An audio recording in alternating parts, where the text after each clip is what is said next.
ముందుగా అందరికీ కార్తీక పౌర్ణమి శుభాకాంక్షలు అండి. కార్తీక మాసం పౌర్ణమి వచ్చేసిందండి.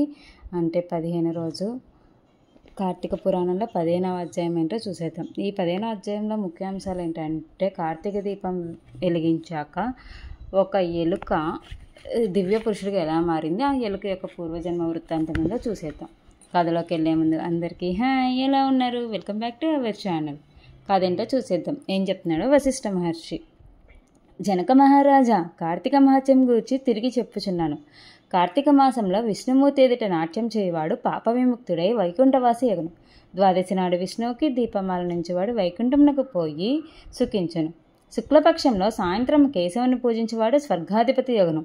విష్ణు సన్నిధికేగి విష్ణుమూర్తిని దర్శించేవాడు వైకుంఠమును పొందును. కార్తీక మాసంలో ప్రతిదినము 4 రోజులు విష్ణాలయంకేగి హరిని దర్శించేవాడు ఒక్కొక్క అడుగుకు ఒక్కొక్క అశ్వమేధ యాగ ఫలమును పొందును. చూసారు కదండి, కార్తీక మాసంలో హరిహరాదులు ఇద్దరిని దర్శించుకుంటే ఎంత పుణ్యం వస్తుందో. ఇంకేం చెప్తున్నారో చూద్దాం. కార్తీక శుక్ల ద్వాదశి హరిబోధిని గాన ఆ దినమును చేయ పుణ్యము అక్షయమగును. ఆ దినమున విష్ణాలయం నందు కానీ శివాలయంలో కానీ లక్షదీపములు వెలిగించేవాడు విమానముపై దేవగణములచే స్తుతింపబడిన విష్ణులోకములకు కొనిపోబడి అచ్చట సుఖించును. ఆనాడు బ్రాహ్మణులతో కలిసి విష్ణుమూర్తిని గంధము, పుష్పములు, అక్షంతలు, ధూపము, దీపము, ఆజ, భక్ష నైవేద్యంతో పూజించేవాడు మితిలేని పుణ్యము పొందును. కార్తీక మాసంలో 4 దినములు దీపములు పెట్టలేని వారు శుక్ల ద్వాదశి, చతుర్దశి, పౌర్ణమి ఈ 3 దినంలోనైనా తప్పక పెట్టవలను. కార్తీక మందు విష్ణు సన్నిధిని ఇతరులుంచిన దీపం ఆరకుండా బాగు చేయవాడు పాప విముక్తుడగును. ఇతరులు వెలిగించిన దీపం నశించుచున్న సమయంలో దానిని తిరిగి వెలిగించేవాడు ఘోర పాపం నుండి విముక్తుడగును. దీనికి సంబంధించిన ఒక కథ చెప్తాను. చూసారు కదండి, వేరే వాళ్ళ దీపం కొండెక్కుతున్నా కూడా మనము దానికి సాయం చేస్తే అక్కడ కూడా మన పాపాల నుంచి విముక్తి అవుతాం అన్నమాట. ఇంతకీ ఆ కథ ఏంటో చూసేద్దాం. పూర్వము సరస్వతీ నది తీరమున ఒక విష్ణాలయం ఉండెను. అది పూజా నైవేద్యాదాలు లేక శిథిలావస్థలో ఉండెను. ఇట్లుండగా సరస్వతీ తీరమున కర్మనిష్ఠుడగున ఒక యతీశ్వరుడు వచ్చెను. ఆయన శిథిలావస్థలో ఉన్న దేవాలయం చూసి ఏకాంతంగా తపస్సు చేసుకుంటకు అనుకూలంగా ఉన్నదని తలిచి దాని శుభ్రముగా తుడిచి నీళ్లు చల్లెను. తర్వాత అతడికి సమీపమున ఉన్న గ్రామమునకు పోయి నూనెయు 12 ప్రమిదలు తెచ్చి దీపం వెలిగించి విష్ణుమూర్తికి సమర్పించెను. పిమ్మట నా యతీశ్వరుడు సమాధిలో ఉండెను. యతీశ్వరుడు ఇట్లు ప్రతిదినం చేయుచుండగా ఒకనాడు కార్తీక శుక్ల ద్వాదశి వచ్చెను. ఆ దినమున ఆహారం కొరకు వెదుకుచు ఒక ఎలుక విష్ణుమూర్తికి ప్రదక్షిణం చేసి నెమ్మదిగా దీపం వద్దకు పోయాను. అప్పుడు ఒక ప్రమిదిలోని జ్వాల తగ్గిపోయి వత్తి మాత్రమే ఉండెను. ఎలుక దానికి సమీపంలో ఉన్న ప్రమిదంలో జ్వాలతో కూడిన వత్తిని చూసి అందరి నూనెకి త్రాగి అందరి వత్తిని తీసుకుని జ్వాల లేని వత్తిని కూడా గ్రహించపోయాను. అప్పుడు జ్వాలతోనున్న వ్యక్తి యొక్క సంపర్కం వలన జ్వాల లేని వత్తి కూడా వెలుగును.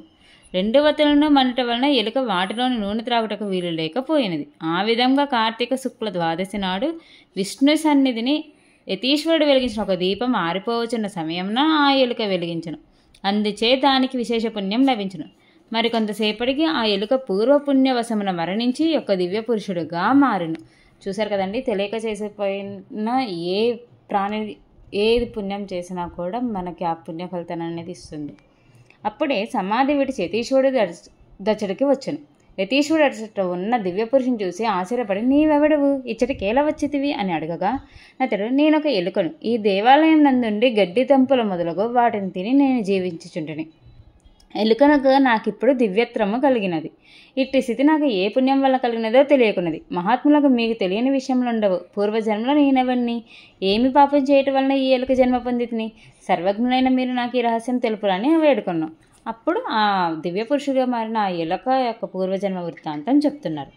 యతీశ్వరుడు అతని మాటలు విని దివ్యదృష్టితో అతని చరిత్రనంతయు గ్రహించి, ఓ ఈ పూర్వము నీవు జైమిని గోత్ర సంజాతుడవగు బ్రాహ్మణుడు, బాహిలికుడను నామదేవు కలవాడు, ఆశతో వ్యవసాయ వృత్తిని అవలంబించితే, బ్రాహ్మణులను నిందించిన వాడవు, స్నాన సంధ్యలను దైవ పూజలను వదిలితివి, శ్రాద్ధ భోజనము పిశాచములకు కాకులకు బలి ఇచ్చిన అన్నం తినుచు నిషిద్ధ దినములందు రాత్రింబగలను భోజనం ఆచరించు వేదశాస్త్రోక మార్గం నిందించు చుండెడివాడు, స్నాన సంధ్య వందనములు చేయవారిని భక్తులను మునులను చూసి ఏలన చేయించుండేవాడు, దైవవశమున నేడు నాచే పెట్టబడిన దీపం నశించగా దానిని నీవు వెలిగించితివి కనుక నీవు విశేష పుణ్యం పొందితివి.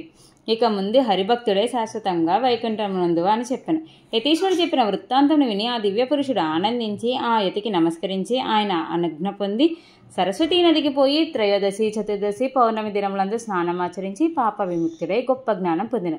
కార్తీక శుక్ల ద్వాదశి నాడు భక్తితో స్నానదానములు పూజా దీప దానాధికములు చేయవాడు హరికి ప్రియుడే విష్ణులోకమును పొందునని చెప్పాను. చూసారు కదండి, తెలిసి చేసినా తెలియకపోయి చేసినా మనం చేసే పుణ్యకార్యానికి ఎంత ప్రతిఫలం ఇస్తుందో అలాగే తెలిసి చేసినా చేసినా చిన్న పాప కార్యానికైనా ఫలితాన్ని అనుభవిస్తానమాట. అందుకే ఏది చేసినా మనం జాగ్రత్తగా ఆలోచించి చేయాలంటారు. ఓం నమః శివాయ.